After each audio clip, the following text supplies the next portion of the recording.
Olá, meus amigos, tudo bem? Sou eu novamente, professor Gessé Cortez. Um bom dia para vocês, uma boa sexta-feira. Sexta-feira, dia da aula de língua portuguesa. Se Deus quiser, quero o dia de voltar a retornarmos, né? Que eu possa dizer de novo, ó, sextou, gurizada, sextou, sexta-feira, dia de aula de literatura, tá? Bom, eu quero só dizer que também estou com muitas saudades de estarmos juntos, né? Poder compartilhar juntos assuntos como este que eu vou abordar hoje. É uma aula presencial que eu gosto tanto de dar, cara. Vamos falar de um titã. Vamos falar de Machado de Assis. Pode ser? Para tanto, para começarmos, tá? Eu só quero que você pegue a sua apostila, se você prestar atenção, tá? A apostila, ela tem na sua aula 17 o realismo, ou melhor, o naturalismo no Brasil, tá? Realismo e naturalismo no Brasil.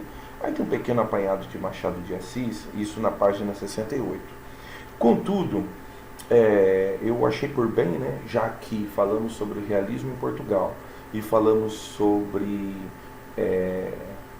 essa de Queiroz na última aula, então eu pensei, né, para me organizar melhor aqui, pular a página 17, ou melhor, pular a aula 17, que é a página 68, 69 e 70, e irmos direto para a aula 18, na página 71.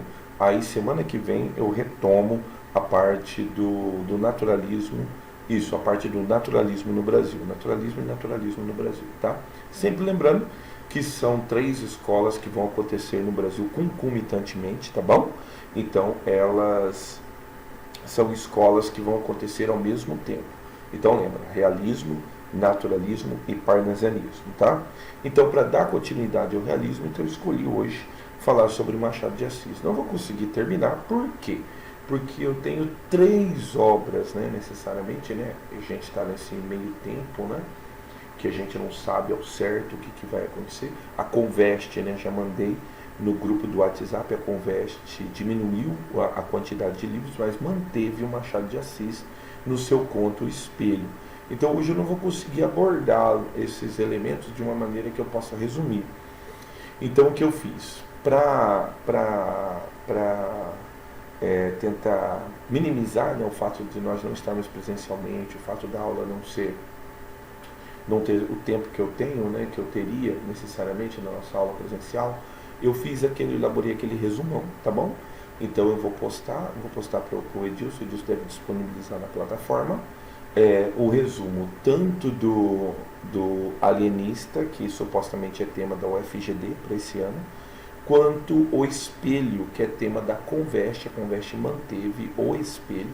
Todos esses fazem parte da mesma obra, né? Então eu vou abordar a obra aqui em questão e tem o resumo que eu vou postar na plataforma, tá bom? Então,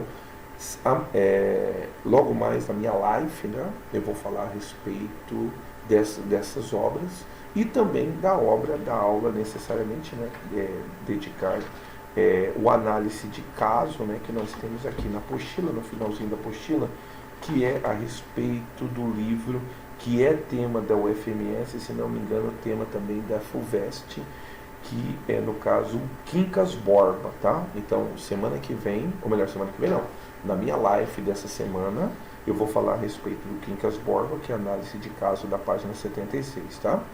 E vou tentar falar um pouquinho do conto O Espelho e do conto O Alienista, tá bom? Hoje, então, agora, necessariamente nesse vídeo, o que nós vamos fazer? Nós vamos seguir aqui a página... Deixa eu voltar para a página. Vamos seguir aqui a página 71, no sentido que nós vamos tentar fazer um apanhado geral do que foi a obra de Machado de Assis, tá? Quando falei a respeito do romantismo, eu citei Machado de Assis. Machado de Assis é um fenômeno único, né? Ele é um dos únicos da literatura em que a gente pode colocar em 2 escolas literárias. No meu resumo do conto e também no resumo da apostila, eu tenho uma biografia, mas quis falar rapidinho aqui para vocês, né? Falar da herança humilde de Machado de Assis, né? Ele que é um autodidata. Machado de Assis, ele engrossa, né, o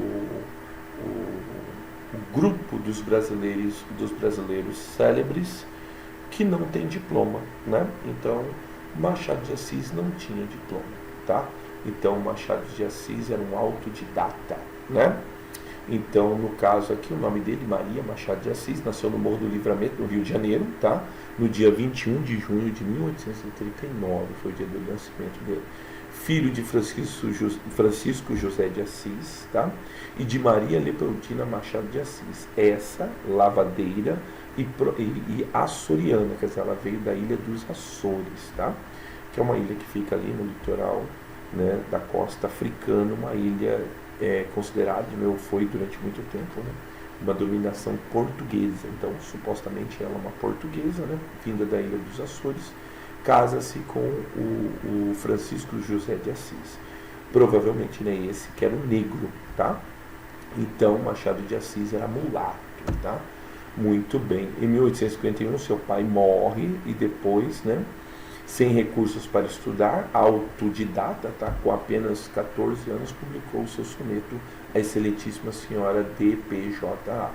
Por isso que quando, por exemplo, uma criança, né, eu tenho um sobrinho, meu sobrinho escreve poemas desde os 15 anos, tal, né? Eu não falo nada, tá? Muito pelo contrário, é incentivo, né? Por quê? Porque a gente não pode subestimar uma criança, né? Então, no caso, uma criança, né, Machado de Assis escreveu seu primeiro poema e publicou num periódico, num jornal, o seu primeiro poema aos 14 anos, tá? Pois bem, em 1855, seu poema Ela é publicado na revista Marmotas Fluminenses, né? Isso um ano depois, né, com 15 anos. Fascinado por livraria e tipografia, em 56 tornou-se aprendiz de tipógrafo. Então, um menino pobre, né? Teve que aprender a trabalhar cedo, né? Assim como eu também, né?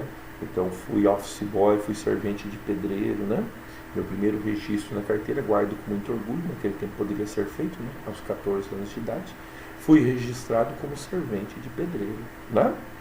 Machado de Assis era provavelmente registrado como aprendiz de tipografia. 2 anos depois, 58, já era revisor, quer dizer, aos 18 anos, cara. Como é que um cara com 18 anos consegue ser revisor de um jornal, tá?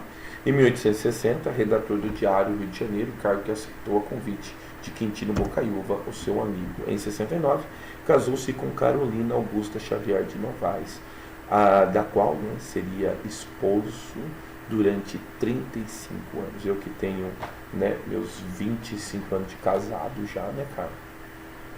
Admiro muito, né, o Machado de Assis, né? Que no caso, né, foi casado durante 35 anos, né?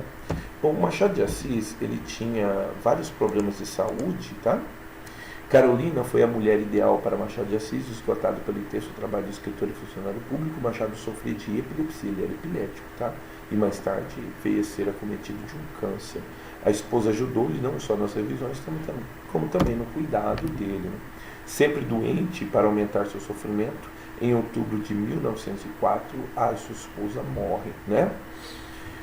Pois bem, em sua homenagem, Machado de Assis escreveu o poema Carolina, que está aí na página 71 da apostila, tá? Você pode checar aí o poema que ele fez em homenagem à querida Carolina, esposa, companheira de 35 anos. Em 1908, né, licenciado das funções públicas, mesmo debilitado, escreveu seu último romance, o Memorial de Aires. Participou do projeto da criação da Academia Brasileira de Letras, sendo eleito seu presidente em 1897, cargo ocupado por mais de 10 anos, tá?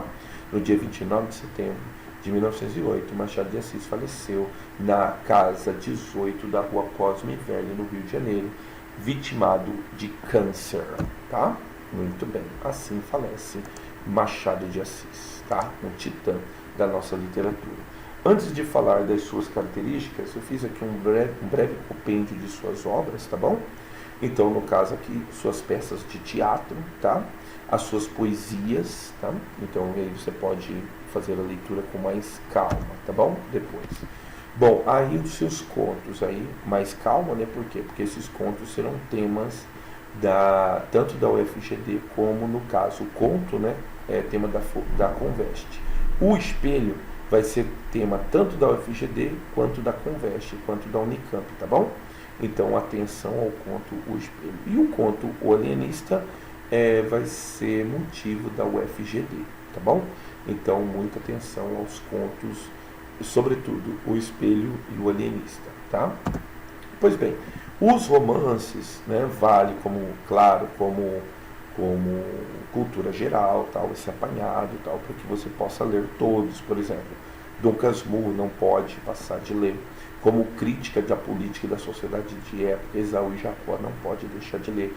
Claro, Memórias Póstumas de Brás Cubas, que é aquele que inaugura o realismo no Brasil, mas o tema tanto da FUVEST quanto da UFMS, a gente ainda fica em dúvida se ainda vai ter o vestibular, né? A gente não sabe ao certo, né? Mas a FUVEST, ela já garantiu o seu vestibular e um tema para a FUVEST é o Quincas Borba. Por isso que eu vou dedicar a aula da minha live única e exclusivamente para o Quincas Borba e também para os contos machadianos, tá? Os 2 contos em questão, tá bom? Agora vamos para as características do autor, que são as características gerais. Primeiro, destruição da narrativa linear. Machado de Assis é um amante, né, da falta da linearidade. Eu não vou conseguir falar. Uma hora dessa da noite eu não vou conseguir falar. Linearidade. Não me peço para repetir, tá bom? Então ele destrói a narrativa linear. Bom, o grande exemplo disso, né, é o Memórias Póstumas, né? A gente tem um narrador que começa o seu livro com o seu pós-morte. Então, o que é algo mais fantástico que isso, né? Então, a partir da morte dele, ele começa a história. Por isso que ele diz que vai escrever a história dele com a pena da galhofa, né? Toda a sátira, né? É aquela pessoa que ela não precisa mais se preocupar. Não, se eu passar pela pessoa na rua, não. Se eu passar pela pessoa na rua, não interessa, né? Interessa, porque eu, afinal eu já morri, já era, não é verdade? Um bom exemplo também da narrativa não linear é o Dom Casmurro, né? Afinal, Bentinho está na sua escrivaninha, olhando para 2 porta-retratos, um porta-retrato do grande amigo Escobar e outro do seu filho. Quando ele olha o filho, olha Escobar, olha o filho, olha Escobar, né? Ele coça a cabeça e fala assim, será? E aí ele começa a lembrar de todas as vezes, né? Então, algo bem fora da linearidade. Saiu de novo, você viu, cara? Mas não me peço para repetir, tá bom? Bom, o narrador torna-se o centro do eixo narrativo. E, portanto, a linearidade, ó, agora saiu porque eu li, né? Do enredo dissolve-se. Machado de Assis brinca com o leitor, que é lançado em meio de dúvidas em relação às personalidades ambíguas das personagens. Então, essa linearidade quebrada vai fazer com que a gente tenha dúvidas sobre determinados personagens e as suas personalidades, né? Tanto é que a gente vai aí nessa eterna dúvida, né? Algo insolúvel. Bentinho é corno ou não é? Há quem diga, né? Eu, né, supostamente, né, sou adepto dessa linha de pensamento. Bentinho é doido, irmão. Bentinho é maluco, tá? Então Bentinho sofre de uma falta de amor próprio imensa, né, que descarrega da mulher, que não era lá muito bonita, mas era uma mulher atraente, né? E ele, na sua insegurança, né, pensa na traição da mulher. Vou isentar a Capitu aqui, tá bom? Para mim, Bentinho que é doido, mas tá bom então. Vamos para outra característica, a análise psicológica. Essa é a grande característica do realismo, não só do Machadão, que fez isso muito bem, mas também uma grande característica do realismo. O interior das personagens é desnudado, então nós conhecemos os personagens na sua íntegra, tá? Então o comportamento desses elementos, as suas desconfianças, os seus desamores, né? Os seus afetos e os seus desafetos, né? Bom, e o modo de ver o exterior muda conforme as reações psicológicas dessas pessoas, tá? Um grande exemplo disso é o narrador de primeira pessoa de Dom Casmurro, Bentinho, que narra um doido, né? A todo momento tenta provocar e convencer o leitor do seu ponto de vista. Não, ela traiu mesmo, mas mesmo ele não tem toda a convicção do mundo, né? Aí eu agora quero fazer um adendo, né, ao grande fator, né, do Machado de Assis, dentro dessa análise psicológica, na hora que constantemente Machado de Assis testa a sua erudição. Então ele testa a erudição do leitor a todo momento. E em Dom Casmurro não foi diferente, né? Tanto Bentinho não tem convicção que ele sai do serviço convicto que vai matar Capitu. Não, agora eu mato aquela desgraçada. Então ele sai do serviço convicto, vou matar Capitu. E aí, só que antes, eu não sei se alguém faria isso, tem que ser doido, por isso que eu falo que Bentinho que é doido, ele vai assistir uma peça de teatro antes de cometer o crime. Então ele assiste a peça de teatro. Quando ele sai da peça de teatro, quando ele sai do teatro, ele desiste de matar Capitu. Mas o que ele assistiu lá? Bom, Machado de Assis só nos dá o nome da peça. O nome da peça é Otelo, né? O Mouro.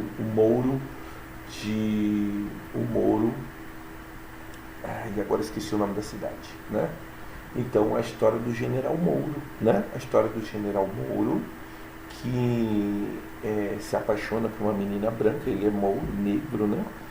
A história se passa na cidade de Veneza, isso, o Mouro de Veneza, né?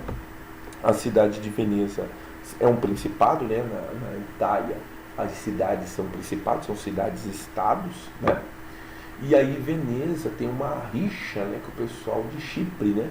E aí ele entra com essa rixa e aí precisa do general. Então a peça começa, né, com uma correria, a gente correndo atrás do general e alguém correndo atrás de uma filha.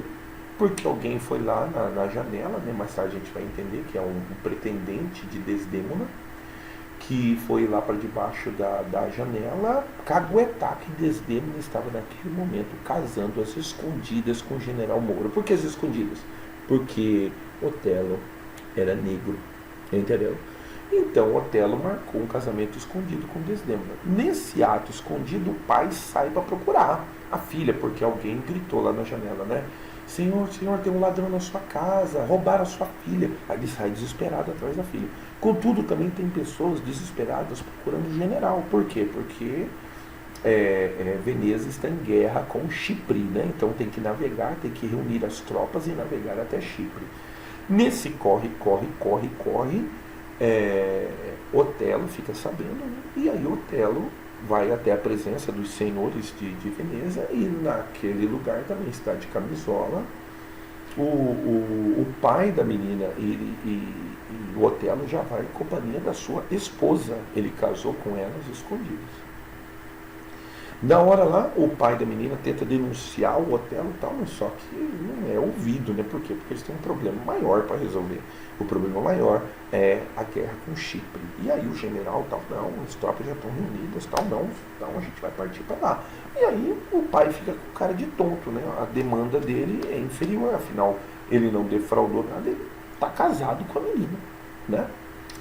E aí o que acontece? Aí nós temos uma cena emblemática da peça, que é a hora que o pai fomenta a desconfiança no Otelo. O pai, derrotado, né, na sua questão, afinal o menino já estava casado, se aproxima de Otelo, aperta a mão dele e fala para ele assim: parabéns, você venceu. Mas lembre-se, ela traiu o pai, vai trair você também.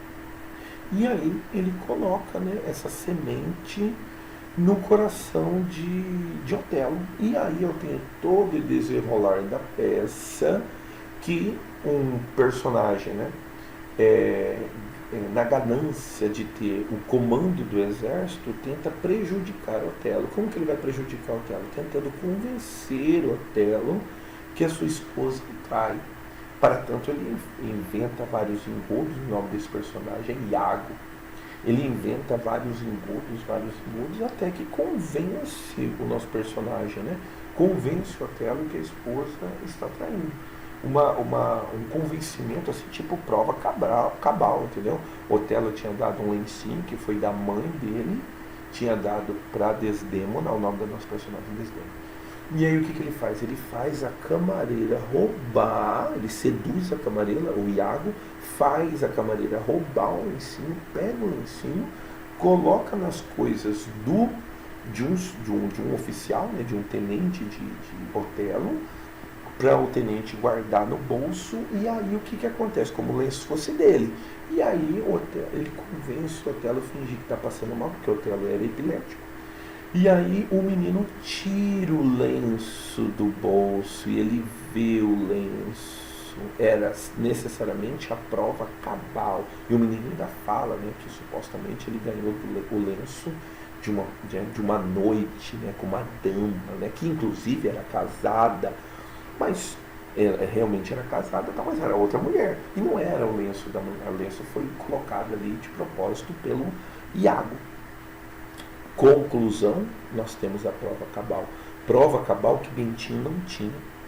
E aí o que Otelo faz? Mata Desdémona. Depois que ele mata Desdémona, que tem a confusão, as pessoas reagem, né? E a prova vem, a prova da mentira chega à tona. Aí Otelo, né, acaba se suicidando. Por quê? Porque matou a pessoa amada por engano. Então Bentinho não tem todas as provas.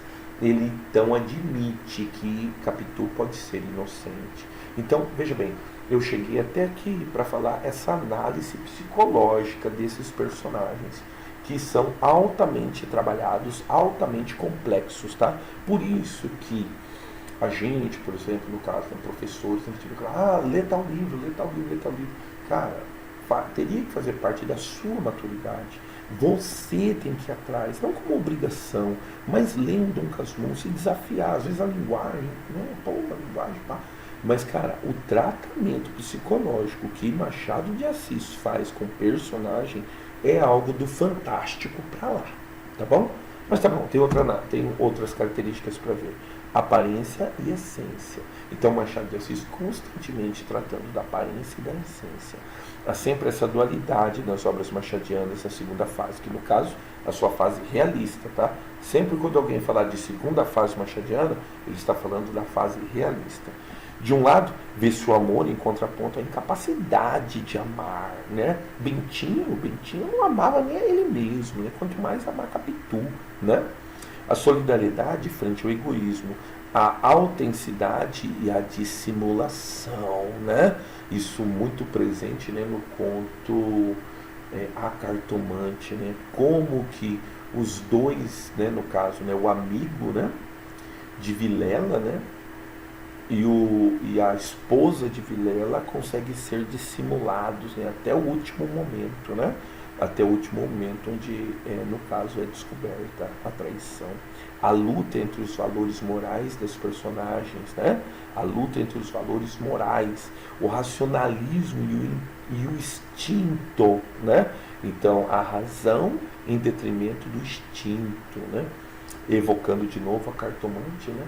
A gente nota que Camilo resiste num primeiro momento, mas aí Machado de Assis fala assim que a Rita põe o veneno na boca, quer dizer, Rita beija Camilo e naquele momento, né, jogou razão, jogou escrúpulo, jogou tudo para cima, né? O racionalismo versus o instinto.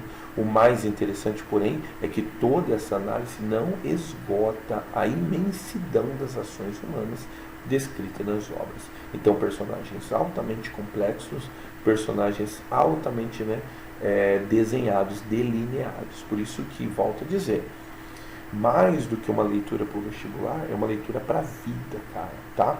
Tem que submeter a uma leitura de Machado. Deixa eu prosseguir aqui, que são vários, tá? Vamos lá, mais um. Bom, a análise dos valores sociais, a ficção machadiana. Por que a análise dos valores sociais? A ficção machadiana, ao focar no interior das personagens, também permite desconstruir os valores das classes dominantes da sociedade brasileira. A vida social que reverbera na obra de Machado de Assis permite discutir sobre diversos temas como o casamento, a escravidão, a política, o casamento, né? E a gente já pode colocar o Dom Casmurro, né? A escravidão, né? A política, por exemplo, a gente pode evocar Esaú e Jacó, né? Que eram, no caso, Pedro e Paulo, que eram dois irmãos, um era republicano e o outro monarquista, né? E os dois amavam a mesma menina, né? Romances como Memórias Pós de Brás Cubas, os contos como Pai contra Mãe, são ápices da incisiva crítica social de Machado de Assis. Então ele critica os costumes, né? Aquele poder que a gente tem de se adaptar ao social, se adaptar às aparências, né, que as pessoas tanto exigem, tá? Bom, uma marca também muito importante, tá? Desse universo, né, regido por um determinismo, né, desse realismo, né, não só de Machado de Assis, mas também do realismo, é o pessimismo, tá? O pessimismo é presente em sua obra, mas essa visão pessimista do autor era decorrente de uma reflexão sem ilusões da realidade. Tá? Um exemplo clássico é o fechamento do romance Memórias Póstumas de Brás Cubas, que é um clássico, né, cara? A hora que o protagonista afirma: não tive filhos, não transmitia nenhuma criatura o legado da nossa miséria. Né? Então esse pessimismo, pô, que é outra coisa mais pessimista, eu não vou ter filho, irmão, porque eu não quero, né, dar continuidade, o legado, né, esse legado miserável que foi a minha vida. Né? Eu muito pelo contrário, né, cara, eu sou um apaixonado pela vida, né? Eu acho que eu sou adepto daquela frase que eu vou cometer uma injustiça, né? Não vou conseguir lembrar quem foi que falou, que vale a vida, a gente não conta pelo quanto que a gente respira. A vida a gente conta pelos momentos que a gente perdeu o fôlego, o momento que a gente parou de respirar. Né? Quais os momentos que eu parei de respirar? Eu vou falar para você, quando eu vi o Rio São Francisco, né?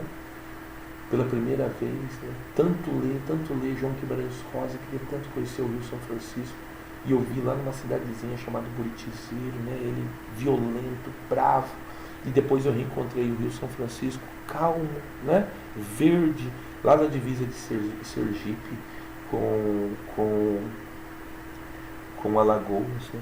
Aí eu olhei assim no horizonte, olhei o Rio São Francisco e pensei, né? Puxa, eu, filho de pedreiro, né, cara? Tô aqui, né? Na divisa de Sergipe, com Alagoas, fui de carro, naquele momento eu perdi o fôlego, né? Aí depois, né, cheguei em Maceió eu vi ali a Praia do Francês, né, cara? Uma praia tão famosa, tão famosa, tão famosa. Eu olhei aquela praia, caí na água, eu olhei assim e falei assim, cara, olha eu aqui, né? Morador do lar do trabalhador, moleque nascido no lar do trabalhador. Naquele momento eu perdi o fôlego.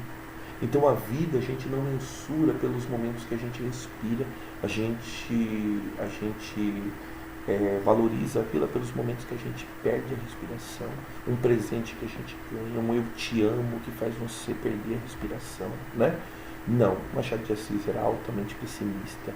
Em seu livro Memórias Póstumas ele fecha, uma das falas que fecha o livro: não tive filhos, não transmitia nenhuma criatura o legado da nossa miséria, né? Então, uma característica extremamente pessimista desse Machado de Assis. Vamos terminar.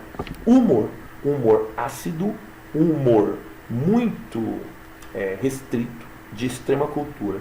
Machado de Assis recebeu influência de autores ingleses como Jonas Wyss e Lawrence Sterne, especialmente no que diz respeito ao humor presente na sua obra.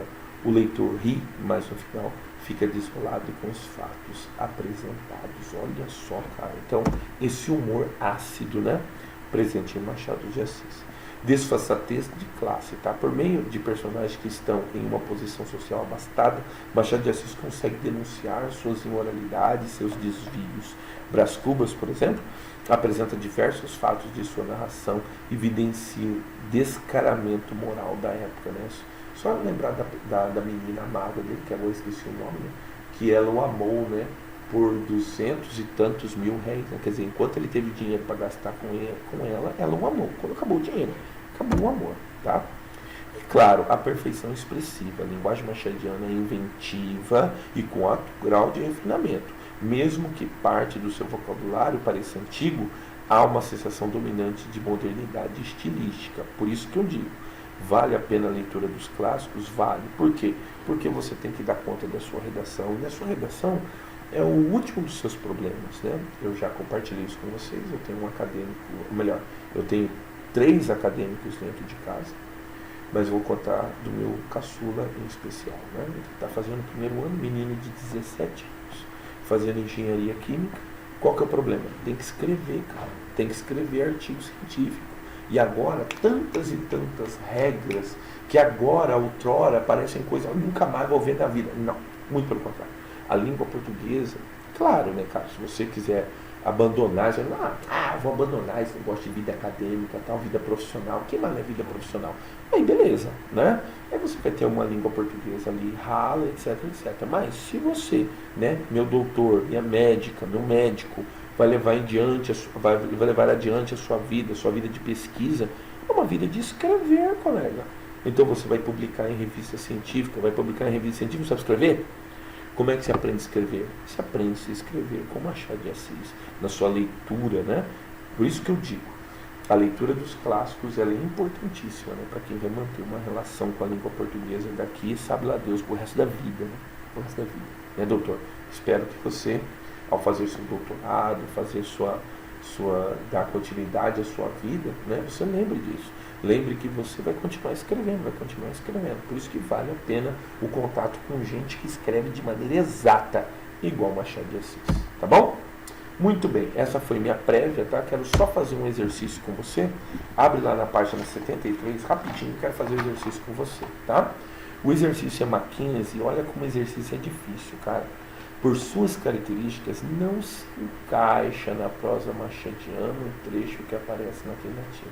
Você tá vendo, cara? O cara quer que você leia e a partir do trecho você possa dizer, não, isso não é Machado de Assis, não, isso é Machado de Assis. Então, veja bem, todos eles são Machado de Assis. Tem um que não é. A gente vai tentar reconhecer pela narrativa. Vamos tentar? Vamos lá, então. Este último capítulo é de todo de negativas. Não alcancei a celebridade do emplasto.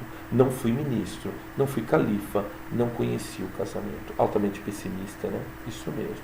É um trecho de... Agora, aí vem, né, cara? É um trecho de Memórias Póstumas de Brás Cubas, tá? Então é um trecho machadiano. Mais um.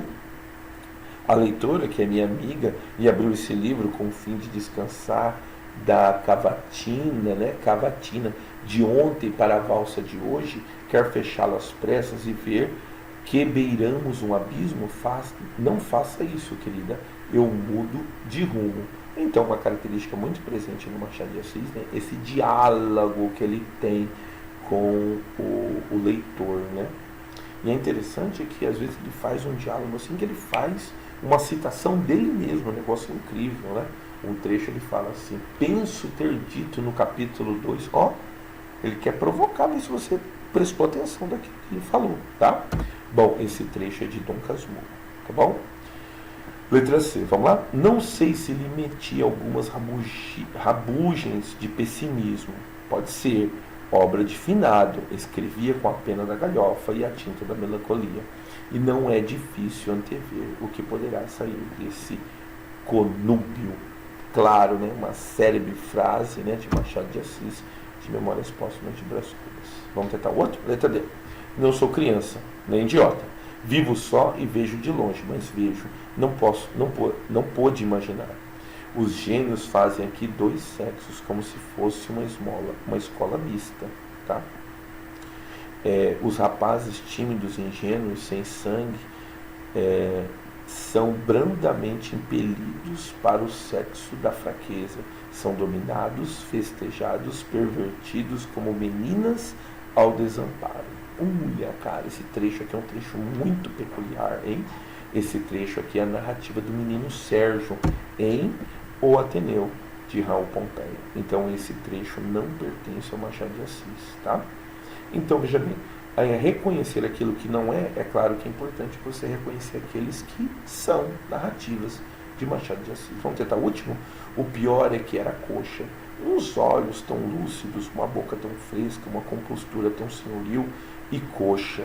Esse contraste faria suspeitar que a natureza é às vezes um imenso escárnio. Por que bonita se coxa? Por que coxa se bonita? Então a gente tem aí esse humor ácido, né, de Machado de Assis, e é claro, também um trecho de Memórias... eu esqueci de marcar a alternativa correta lá, né? Também um trecho de Memórias Póstumas de Brás Cubas. Tá ok? Espero que você tenha gostado, meu amigo. Tá. Esse daqui é um material que eu vou postar lá na plataforma, tá bom? Então aqui o resuminho, vai ter também uma biografia, também aqui uma parte do realismo no Brasil, tá bom? Também as características gerais de Machado de Assis, eu volto a falar a respeito dessa ironia, a respeito desse humor, tá bom? E aí um apanhado geral de papéis avulsos, tá? Que é a obra que contém os dois poemas em questão, tá?